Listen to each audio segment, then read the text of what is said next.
Well,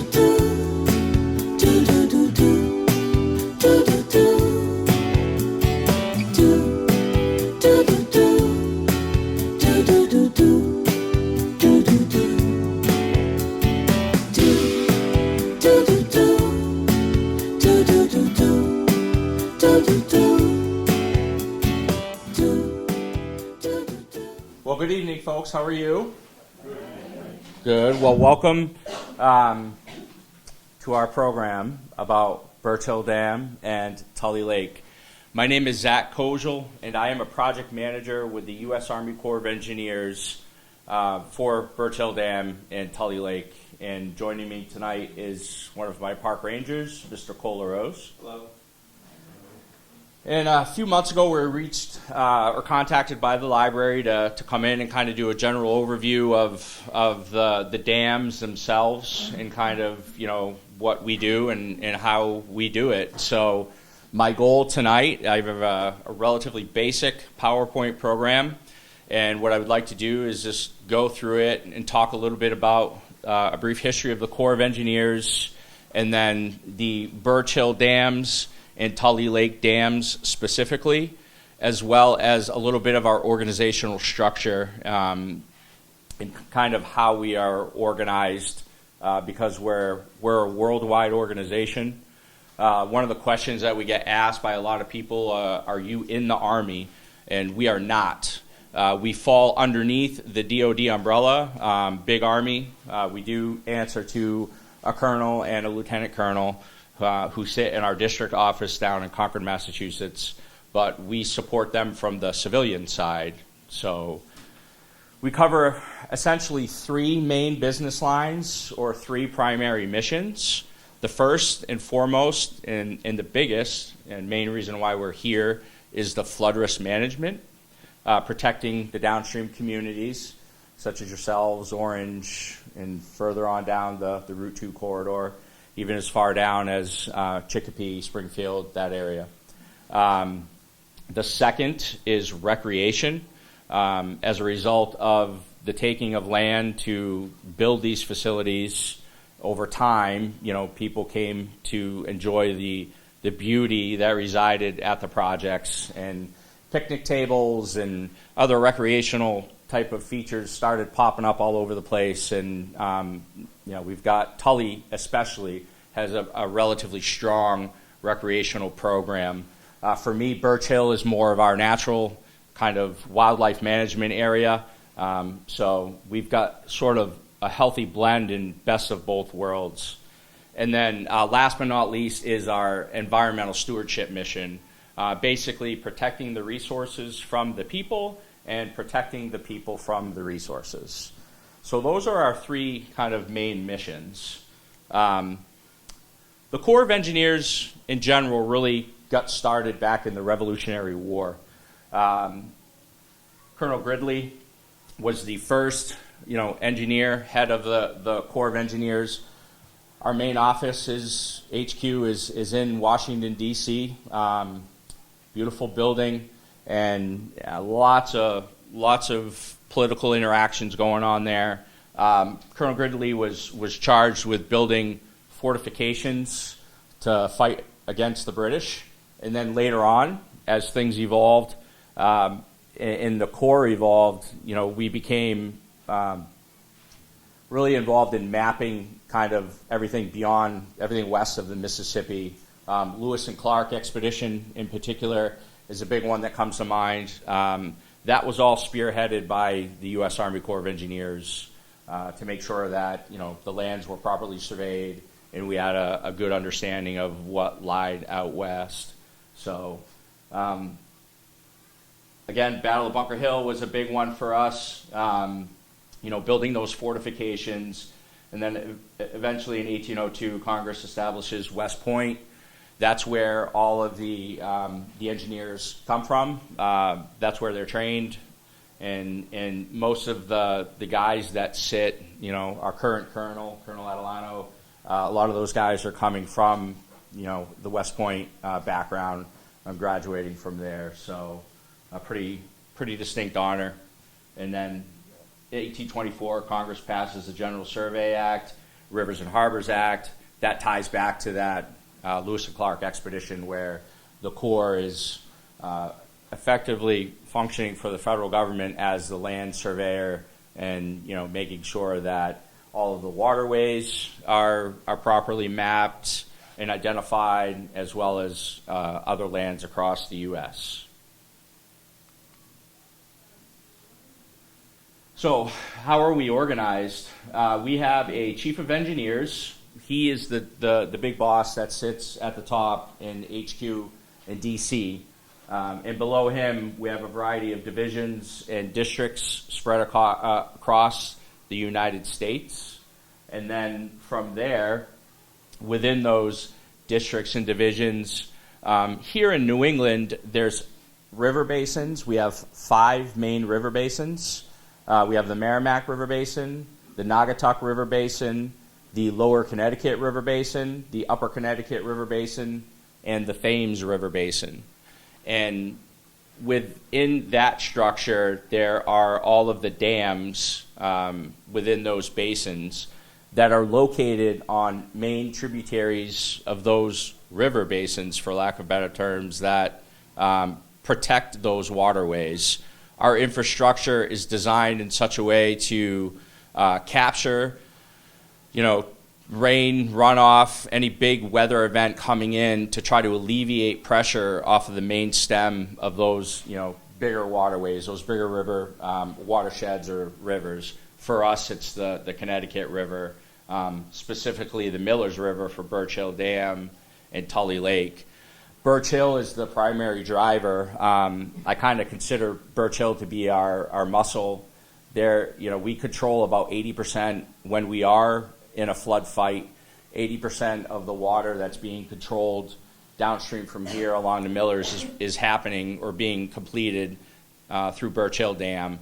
Tully Lake, it's a very small amount along the east branch of the Tully River, but nonetheless, you know, together they work together to do a pretty good job. So we sit in the North Atlantic Division, the New England District, and again, Birch Hill Dam and Tully Lake are in the Lower Connecticut River Basin.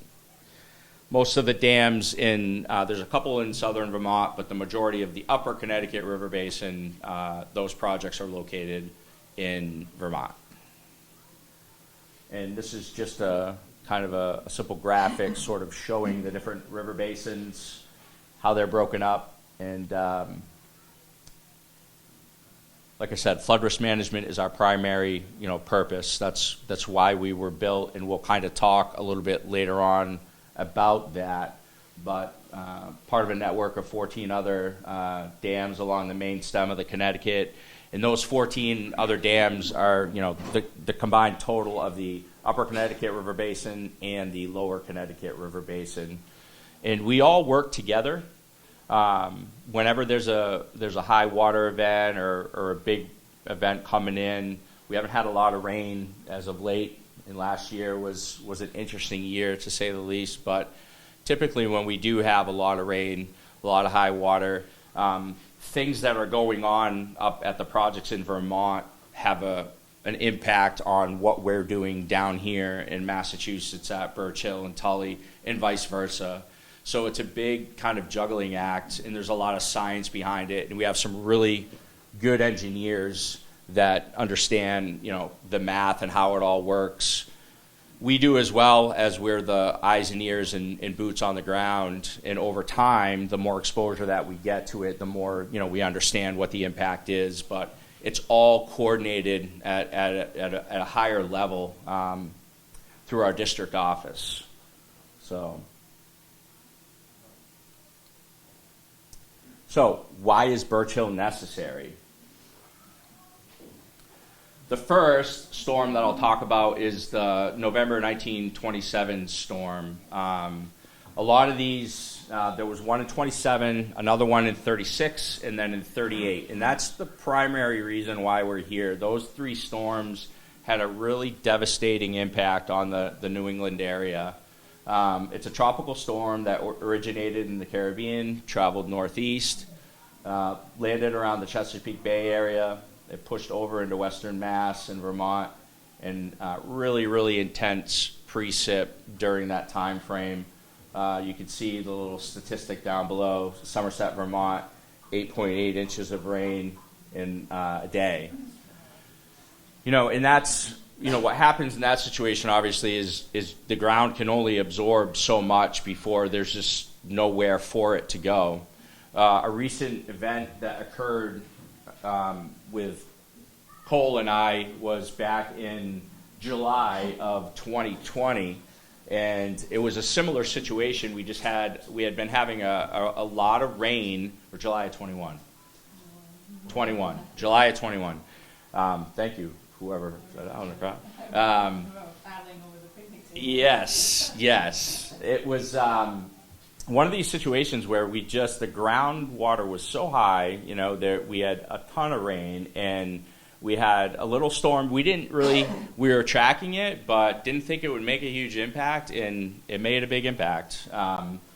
But we were very successful in that flood fight in terms of having to close Tully Lake, evacuate the campground, close the recreation area, close the Birch Hill Dam, wildlife management area, evacuate Lake Denison campground, and then at the time we were also working at Berry Falls Dam, and we were coordinating with DCR over there at Berry Falls to get that area closed down. And the water was coming up really high and really fast. But so that rain makes a huge difference, especially if the ground is already saturated. And typically the falls in New England are pretty wet. So that's the first one. The second one was, again, March of 36, and this was kind of a double whammy because we had a pretty good winter. We haven't had a good old-fashioned New England winter around these parts in a long time. We just don't get the snowfall that we historically have gotten. But, back then, very cold January and February, and then you had that kind of unseasonable thaw in the second week of March, and then a heavy rain coming in behind it. So the thaw, the rain, created the melt, and the storm just kind of ravaged the area. So you've got two big events, and less than 10 years apart, and top that off with September of 1938. And this is the largest flood on the Millers River watershed, second largest in the Connecticut River basin. Steady rainfall combined with hurricane storm system left an average of 13 inches of precipitation over the course of the area, mostly central Mass and southern regions of Connecticut, and so just decimated. And I forget if 38 or 36 is considered the major New England event. I want to say it's 38. Yeah. Fair enough. Good point. Yeah, very good point. But those two in particular were just so devastating to this area. I mean, we drive by Sterrett's every day, and you can see the high water mark. Yes, ma'am. I remember my mother saying that she had to take a boat down East Main Street in 38. No kidding, huh? Wow. It's what was it? We'll talk about it. I think it was 87 was Birch Hill's highest event, and that was 31.8 feet. And I remember my father and I paddling over the dugouts down in Blue and Field in Baldwinville, launching from Fisher Street in Baldwinville at my uncle's place and paddling around down there. So that was a huge event. But these are just some photos. I honestly don't know where they're necessarily from. They're just archives that we had in the office, but there's no label in terms of where they are. The point is to just kind of show the devastation of water and how powerful it really is. We do some annual work in the river at Birch Hill with debris removal and stuff, and I won't get into that channel unless it's under 2 feet, because anything above 2 feet in the CFS, the cubic feet per second, is how they measure water. That CFS is just enough that it's unstable and it's unsafe to be working in the river channel. So you can only imagine kind of what that is. And then here's a good picture of the aftermath and the rubble left behind. buildings just completely, ripped apart. You can see sinks and stuff in that building. So flood damages along the Connecticut River basin. 1927, there were 21 lives lost, $29 million in property damages. In 1936, 11 lives and $66 million in property damages. And then in 1938, you have 8 lives lost and then $48.6 million in property damages. So all of this happens, and obviously people are talking and contemplating, geez, we need to do something to fix this. So Congress passes the Flood Control Act of 1936, which gave the Army Corps the authority to start construction on these earthen roll dams that you see here in New England. Birch Hill is one of the first to be built.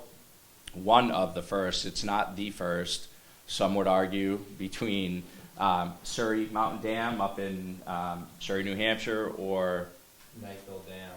And Knighttville Dam is a little interesting in the sense that most of our dams are earthen rolled. Knighttville is a hydrofill, which makes it even a little stranger.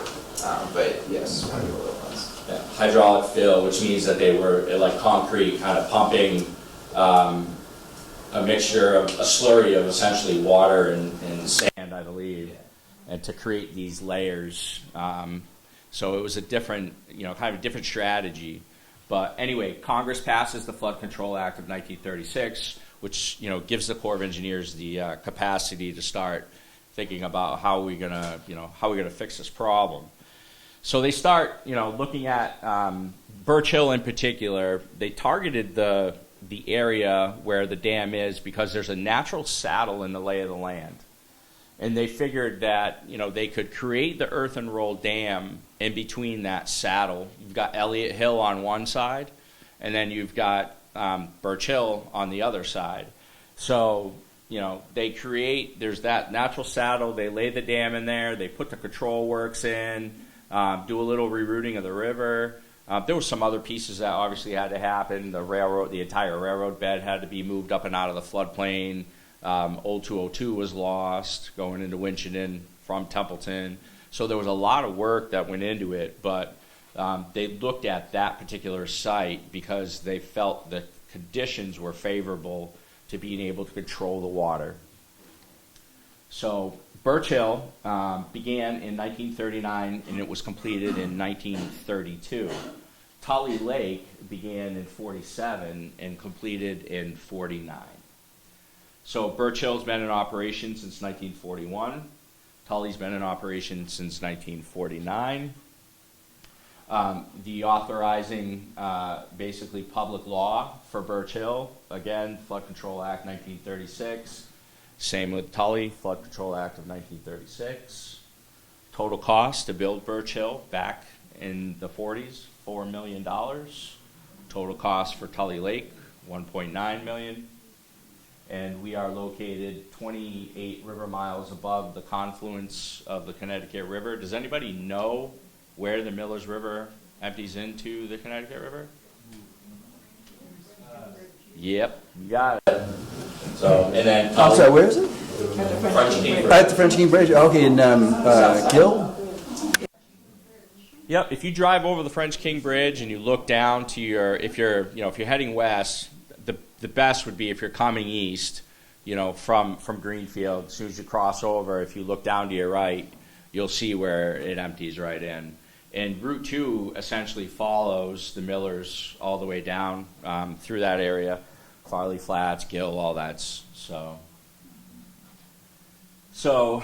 the dams were built quite a while ago, and they're still running very strong. The first thing is they were a plethora of tests that were done, geologically speaking, in terms of, sampling the bedrock, sampling the material that was there. Please don't quote me on this, but from what I've been told, the material used to build Birch Hill, I don't know about Tully, but the material used to build Birch Hill, very little was trucked from off-site. the majority of the fill material, the rock, things that were used to build that dam were all taken from that particular area.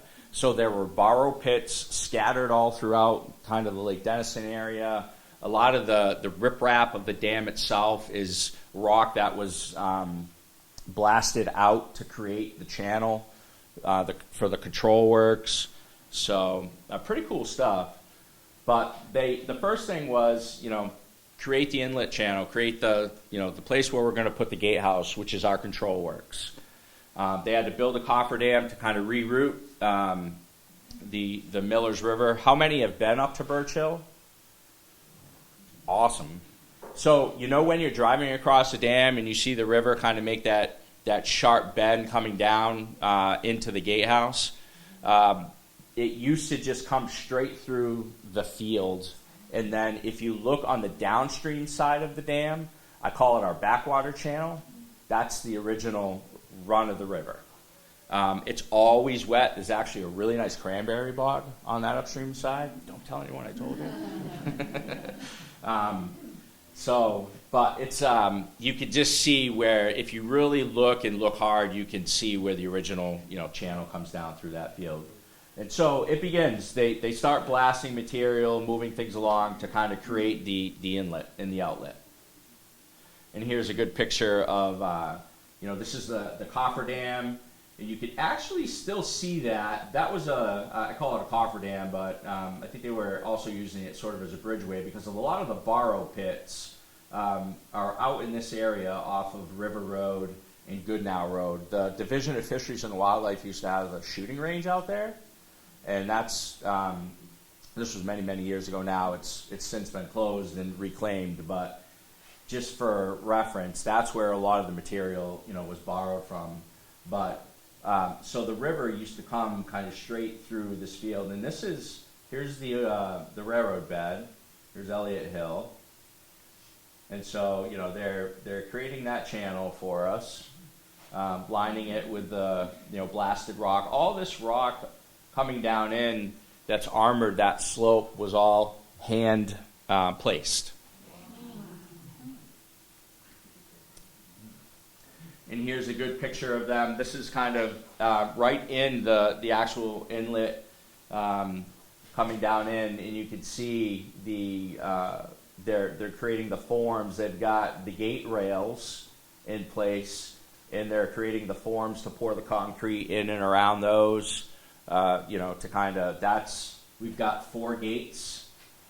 Each gate is essentially 6 feet wide, 9 feet tall. And it's operated like a gigantic screw. We've got an electric motor that winds a threaded stem up or pushes it down, and that's kind of how we control, the water. And they weigh a lot. So here we are again as we are starting to work on the actual gatehouse itself. You can see the brick being placed, and they're just coming out. Here's kind of you can see how this is sloped to kind of promote the water, to run through the gate with little impact, nice smooth surface. And that concrete over the 75 years or more has held up pretty good. There's some scouring there, but very little.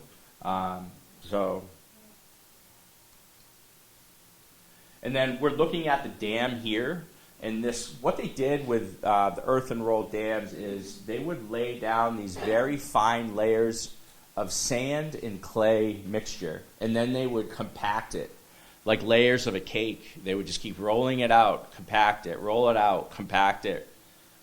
So this is kind of the start of it all. They're cleared the area obviously, and they're starting to lay those layers. And that dam, from the toe or the bottom to the crest or the top, is 56 feet high.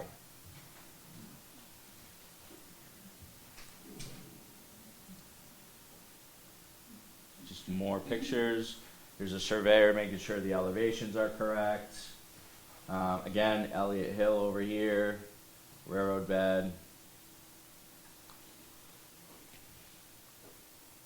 It's kind of coming together more and more. And when I look at these photos, I'm always amazed at how open Elliott Hill was compared to what it is now, how forested in it is. But you know, it's like they're starting to get up in elevation, and you can see the riprap. Why do you suppose that riprap's there? Erosion, yeah, to kind of keep that keep those slopes protected. So. And there it is, kind of in its kind of heyday. I would venture to bet that this picture was taken pretty much right around the time of completion. But that's, you know, what it looked like, as close to finish as they can get it. The backwater right there. Yep, backwater channel right there.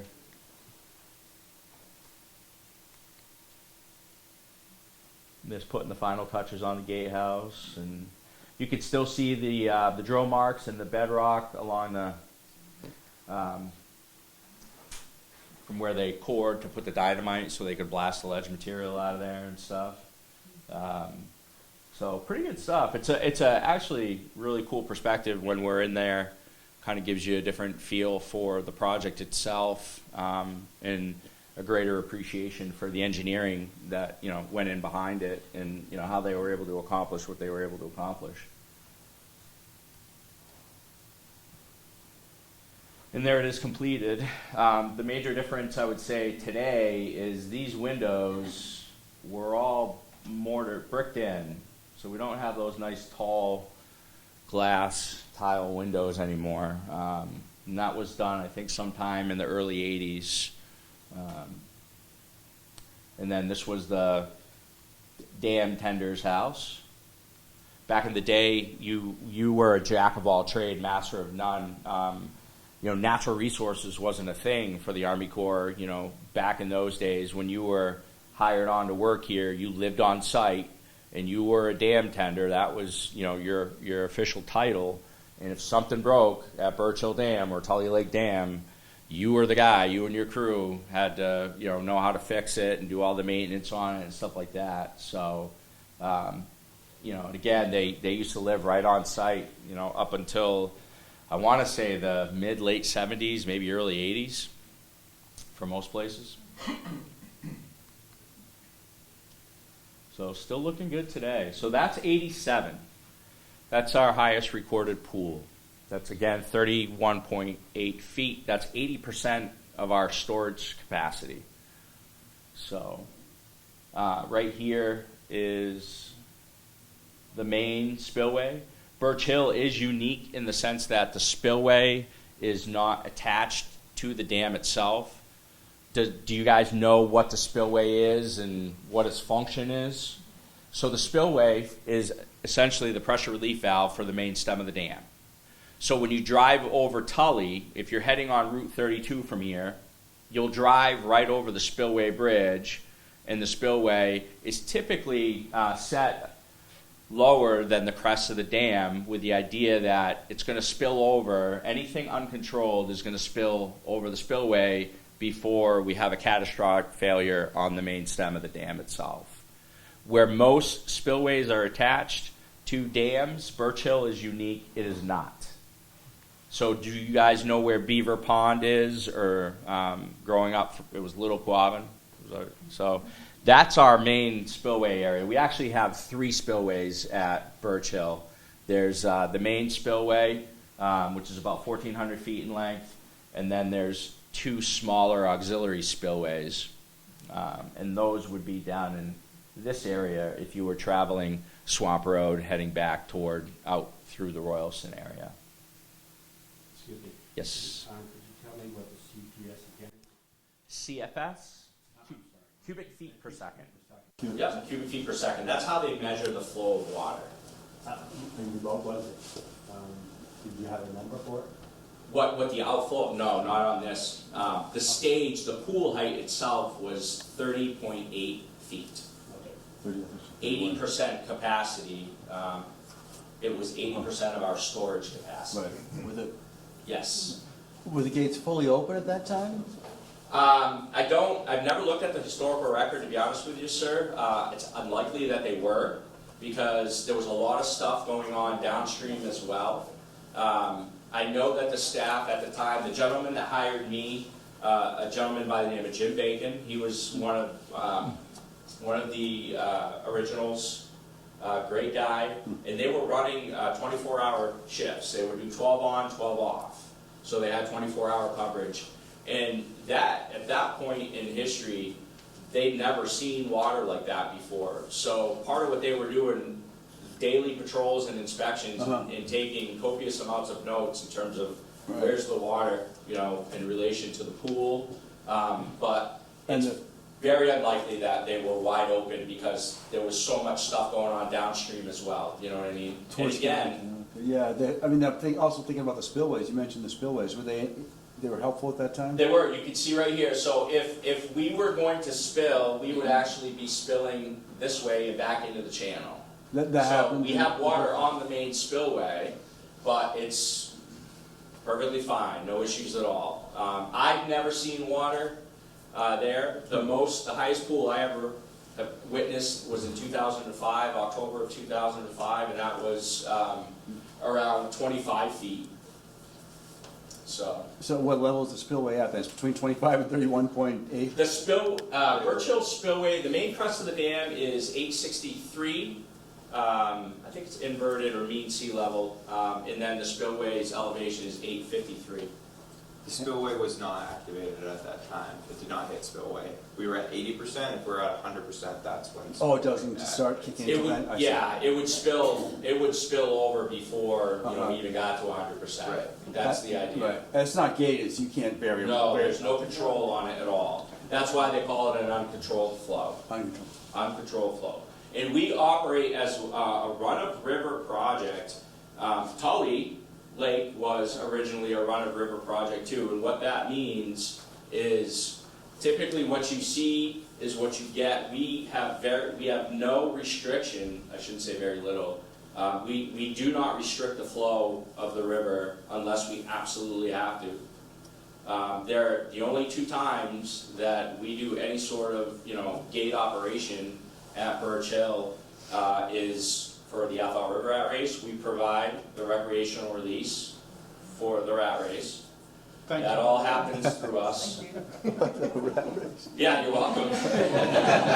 We cut it close this year. No, we were like, uh-oh. No, so yeah, we the Athol River rat race, and then obviously, if we have a good winter, and then we get a lot of rain, or we got a big storm coming in, or something like that, and we have to go into flood fight, we will. But So for that, you would raise the gate, you build up some water, and when the race time comes, you let it go? yeah, so the way that we ran that operation this year is, again, Birch Hill's my muscle. I wanted the majority of the water coming from Birch Hill, so we started storing water. We can only capture 30% of our inflow coming in at that particular time of the season.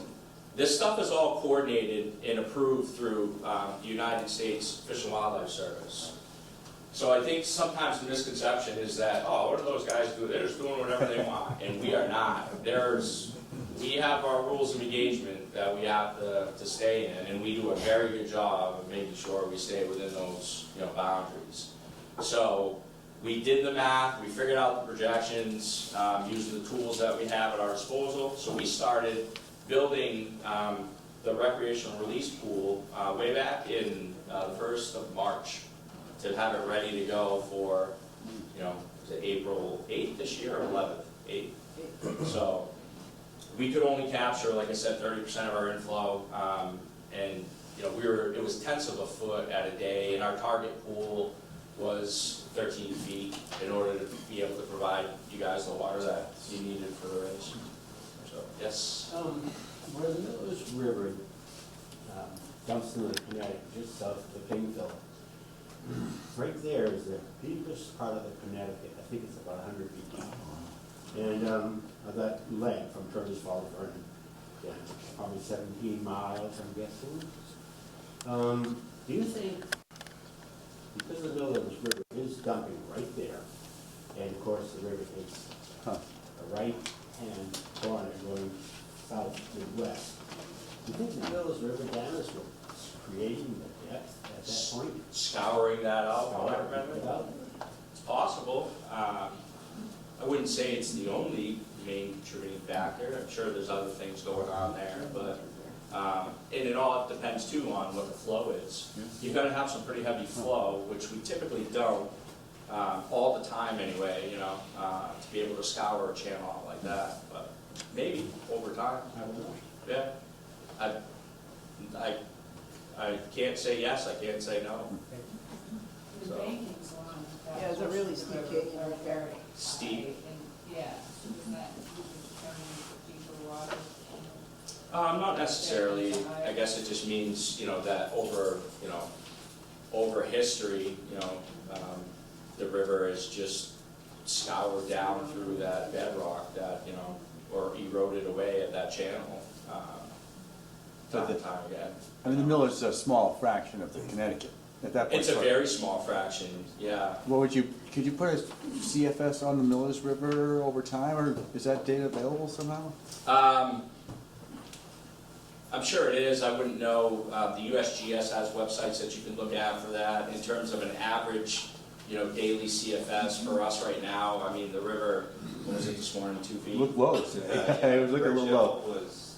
It's less than 2 feet right now, and Tully has basically, Yeah. it's like 30 CFS coming in, 20 coming out.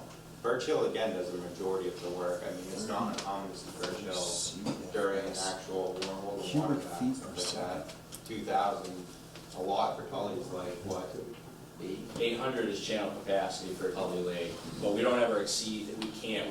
There was a time in our operation that we used to go to channel capacity every year. It was part of our maintenance plan. We don't do that anymore. Birch Hill, it was 2,800 CFS, but I don't think you would ever, in today's day and age, you know, it would be a major, major event for us to be pushing out that much water. I'm thinking of the spillways, so you want to test that. I'm thinking Oroville, it's the big dam disaster. Not that, Oh, I'm saying it's yeah, going to be a they- disaster, but it's a spillway washes out that's never been tested that you might not find out. Yeah, yeah. But you got 3 spillways, so I think you got redundancy there. We do. We go through a major inspection every 5 years. We call it a periodic inspection. And essentially what you have is you have a team of engineers from a variety of disciplines, geotechnical, mechanical, structural, electrical. They all converge onto these projects, and they spend, you know, a day or more kind of going through every single part of that dam, looking at it as closely as they can. And then there's several weeks of analysis that goes on after the fact where they try to come up with every possible scenario imagined to be able to essentially fail that dam, overtop the dam. It's all, you know, it's hypothetical, but they're thinking of all kinds of different scenarios that what would make this, what would cause Birch Hill to fail. What would cause it? And you know, we've had there's a rating that they use for each of the dams, and we're all in really good shape, even considering our age. So, yes, sir. I was wondering why they didn't consider putting turbines to generate electricity. Back in the day, from what I was told, was they did do a cost-benefit analysis, but the technology for a low-flow turbine was just not around, you know, back then.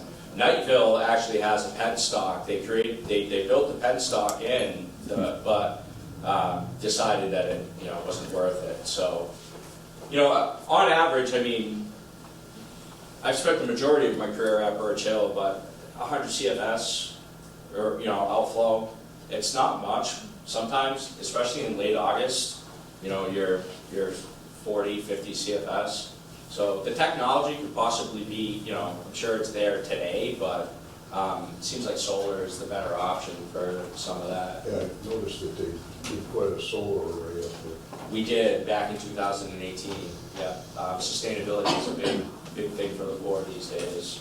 So. And I noticed a lot of sensors right there. What's that, the little spillway you call it or something?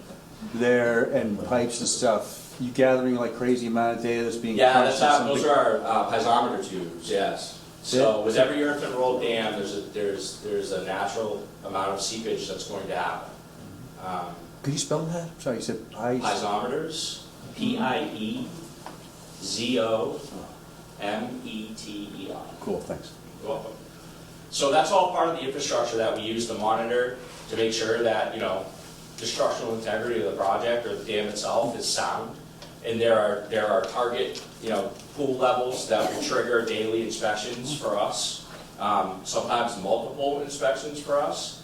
And we're all trained up on what to look for, so we can prevent or try to help prevent, that worst case scenario, dam failure. So, but that's part of the instrumentation that's used. Interesting, thanks. Let's see. All right, Tully, kind of some photos of the construction process for Tully. Here's the forms that they're using to build the conduit. The conduit actually does run, right underneath Route 32. So here's the conduit that's been blasted out.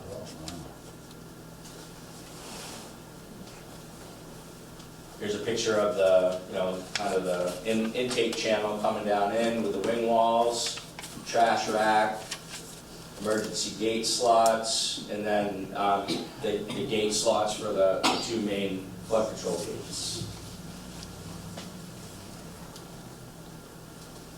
Let's get closer, you can see they're at the point where they're allowing the river to come back in. Working on the gatehouse now.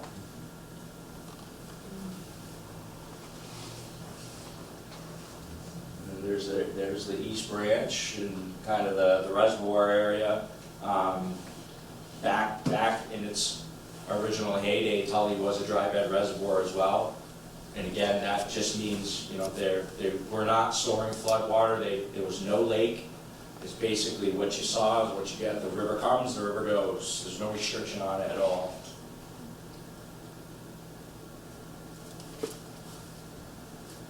So building the dam layer by layer, same process as Birch Hill.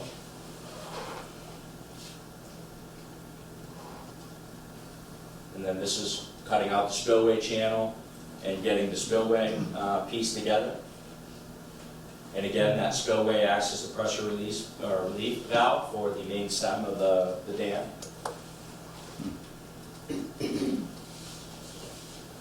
And then that's what Tully originally looks like. There's the spillway bridge. That's Route 32. Across, here's the project office, former dam tender's house, and then there's the dam itself.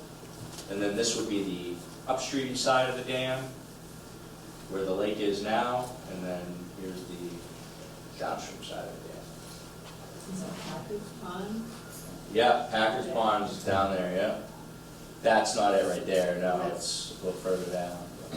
That was probably a borrow area where they took material, Yes, sir. Does the Corps of Engineers do their own construction work, or do they hire contractors for that? It depends on the job. It's a blend of both. Okay. Part of the big picture Corps of Engineers is a lot of civil construction, and then there's a military construction. So those are the two kind of construction branches or entities, if you will, for the Corps. So we do contract a lot of it out. Seems to be the way that we conduct business these days, yeah. So sometimes, like on a smaller scale, at the dams themselves, if we have people that have the knowledge, skills, and ability to be able to, do certain things, we'll certainly utilize them as resources. But our contracts are a big part of us getting stuff done. So how does it all work? So we talked about the construction of the dams. How does it all work? So these are the components for the success of the dams themselves.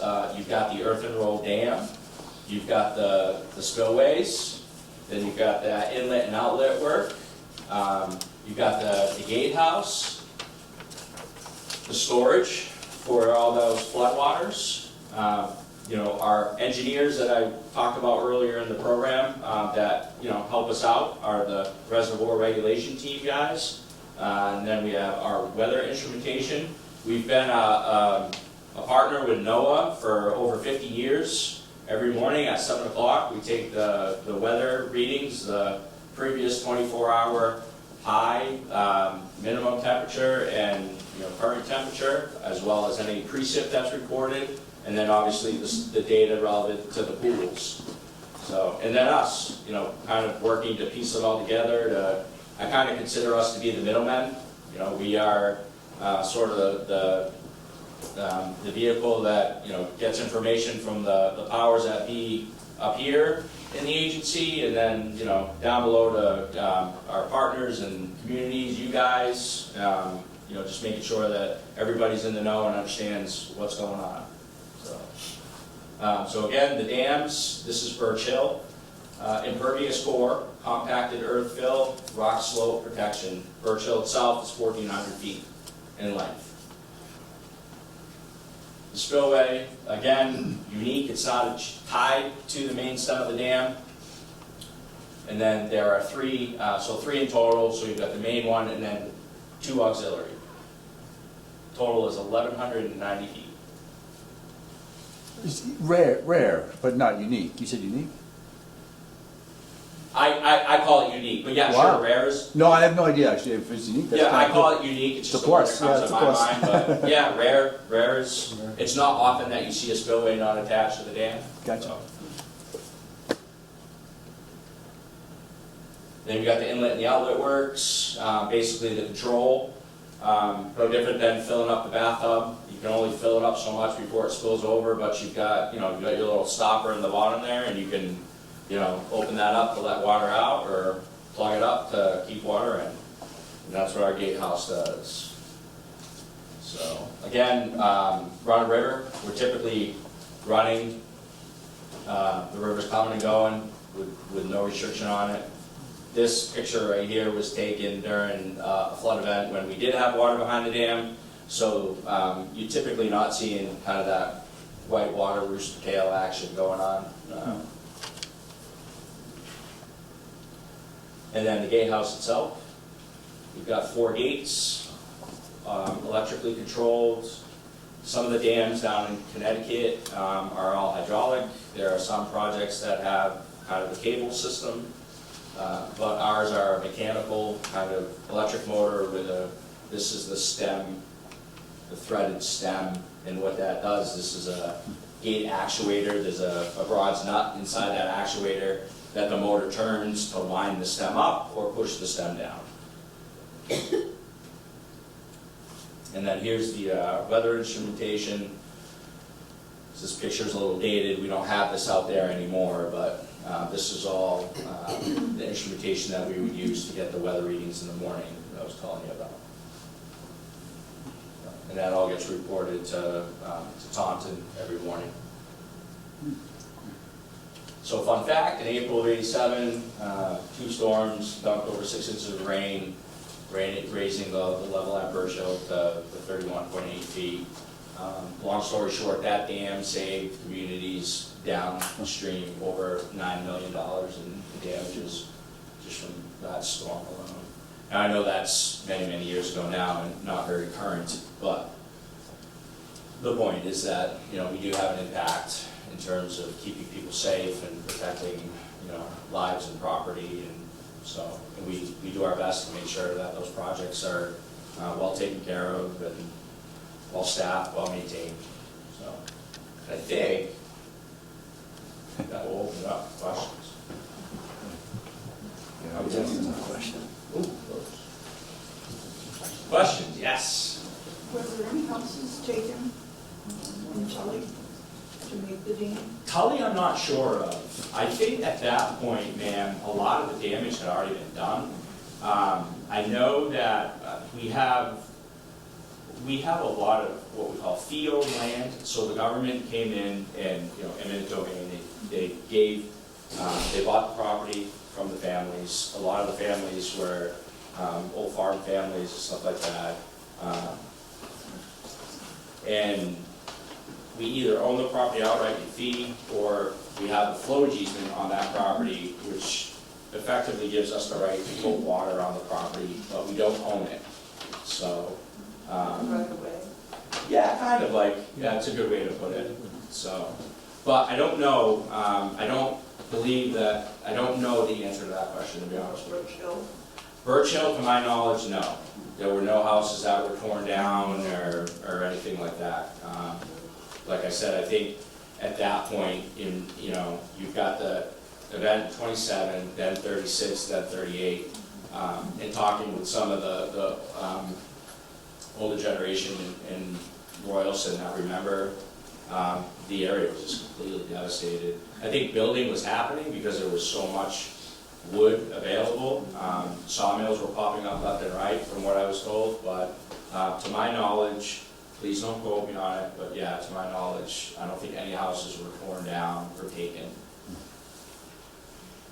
It wasn't like a Quabbin situation. That's what I was thinking. Yeah. No, I've never heard anything related to a Quabbin situation. The only thing I know that actually existed in the area, in the Birch Hill area, was the CCC camps were pretty prevalent out in that area in the mid to late 30s, and then I think when 36 and 38 happened, it just wiped them out. One of our other projects in the lower Connecticut, there was a similar situation that Littleville Lake was originally Littleville Village. It was taken, kind of a similar situation to that, on a much smaller scale than the Quabbin, obviously. That Littleville, is that the one that's near Knoxville? Yes, Nightville and Littleville are dual projects, similar to how Birch Hill and Tully are dual projects. Yes. Why is that you had to have two instead of one big one? I think it's just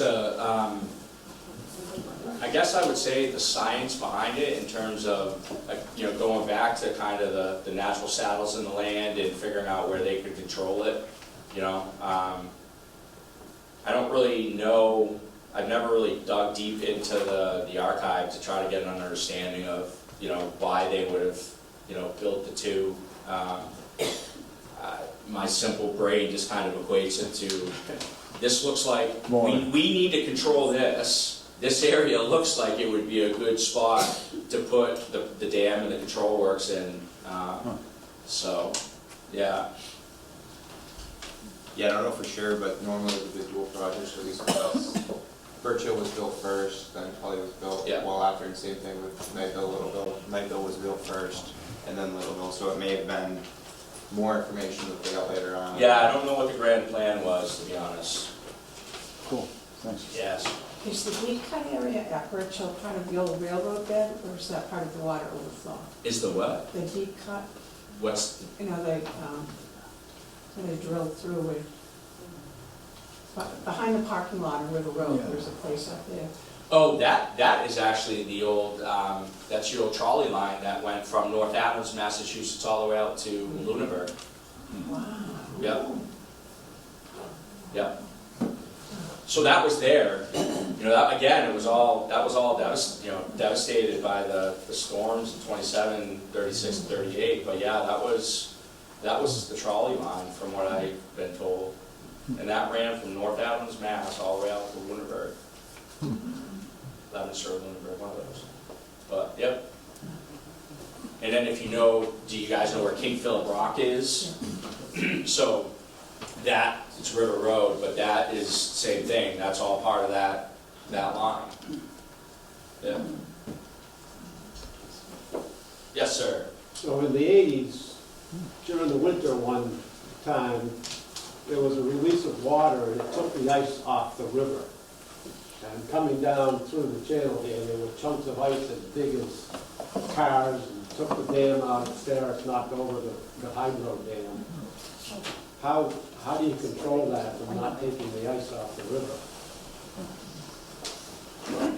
Some things you can't control, I think one of the biggest misconceptions is that, because we control the water, we control it all, but Mother Nature plays a huge role in a lot of this. I mean, there's only so much that we can do, and are you saying that the core released water to No, remove. I'm asking how, How would we handle that? yeah, I mean, if you know it's winter and you know it's still got ice on the river, do you control it so it won't take the ice off the river? No, it depends on, you know, it would depend on the situation in terms of where we're at with an incoming storm or the current time, if you will. If we had a major hurricane coming in, we would be figuring out how to handle that, but be mindful that, yeah, we have we have ice on the river, and we've done a lot of, there's a laboratory up in New Hampshire called CREL, Cold Water Research Laboratory, and they have been doing a bunch of work on how to handle ice.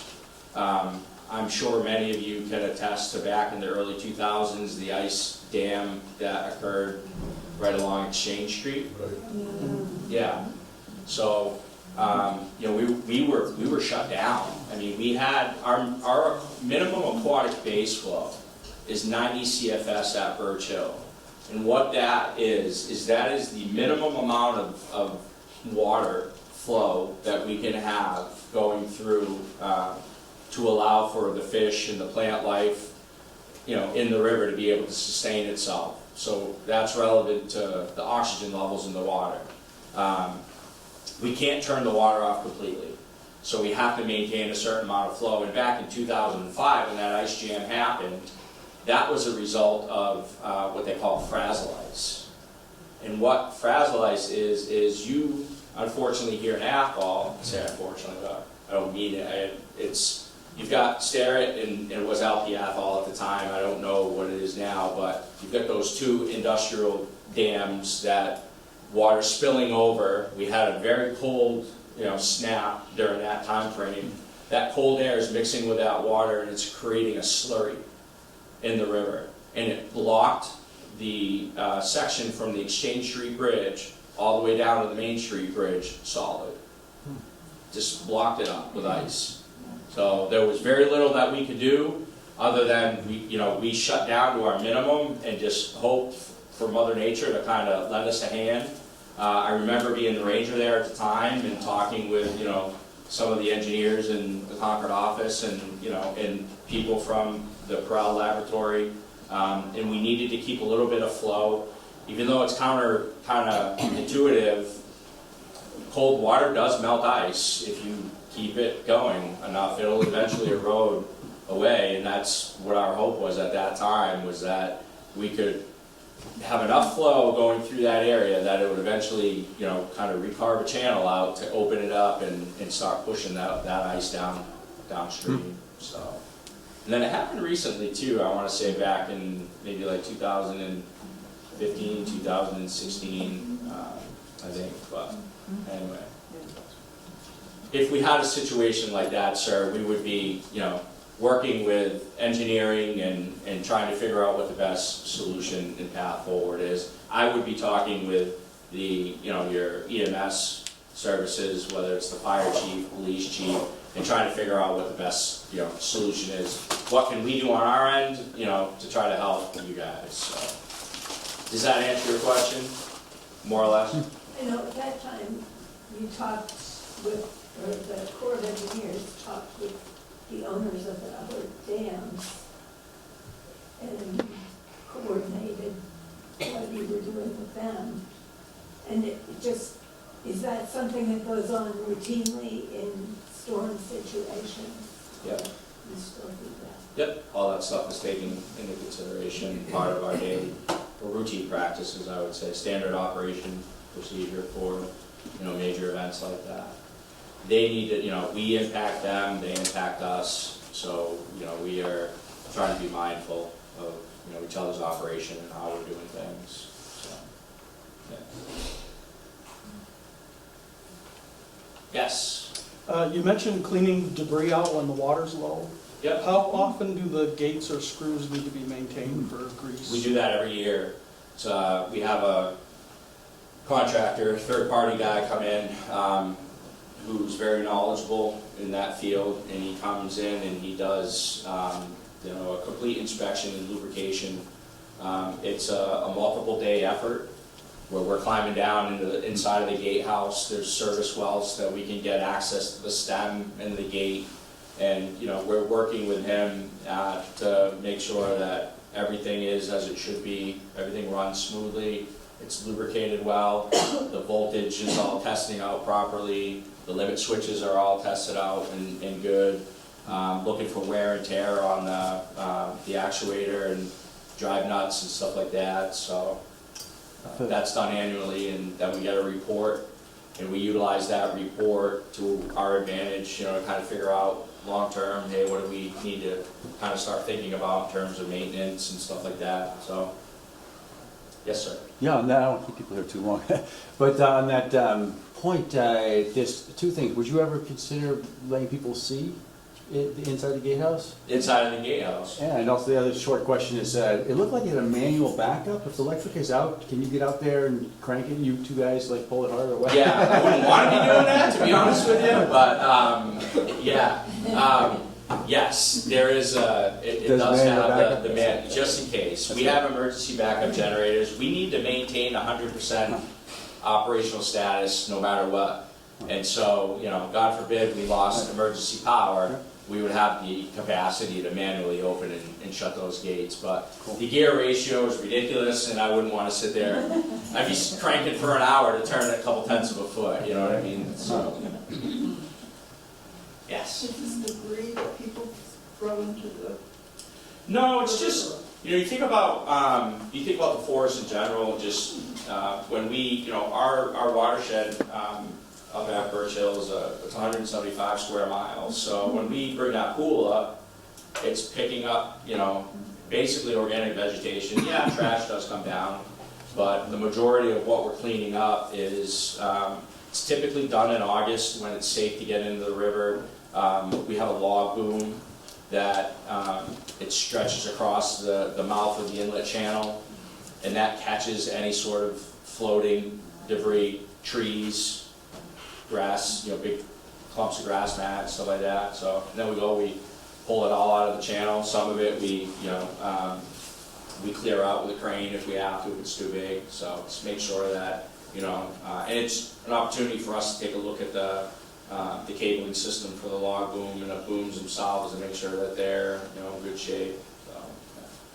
Question behind, yeah. I've lived in Waldenville for about 15 years, and every year it seems leading up to the rat race, the parking lot and the roads immediately around Lake Denison flood out. Is that all a result of holding back the water for the rat race? Yes, it is. If there was no rat race, then that area would never flood out that way, unless it was extreme. Uh-oh. No, I'm just curious. It would depend. You know, we're going to flood seasonally, no matter what. Right. But yeah, I mean, you know, the winter that we had this year, and the fact that we just don't, you know, didn't get any spring rain, the chances were probably pretty good that it would not have flooded Denison out at all. But that's why Denison's there. That is our empowerment area. Right. You know, that happens pretty much every year. When do you let the water go for the race? I mean, if the race, I don't know, I think it starts at what, 9 o'clock or something, but when would you actually release the water? So we have about a 6-hour travel time from Birch Hill down. So we had planned accordingly enough that we had enough wiggle room, if you will, that we started making our openings, and we can't open it up all at once.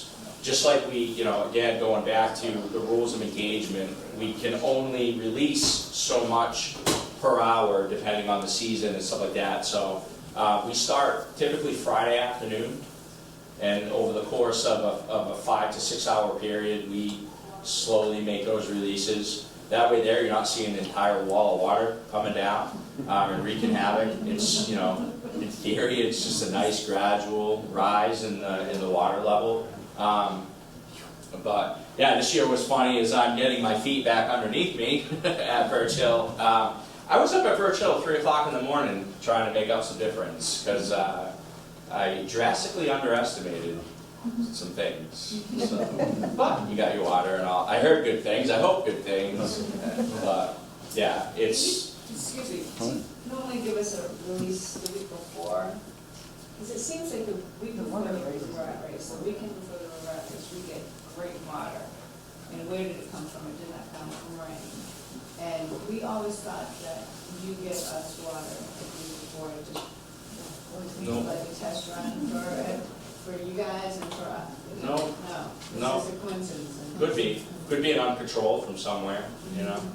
A lot of that, I remember my younger career, we were holding water back.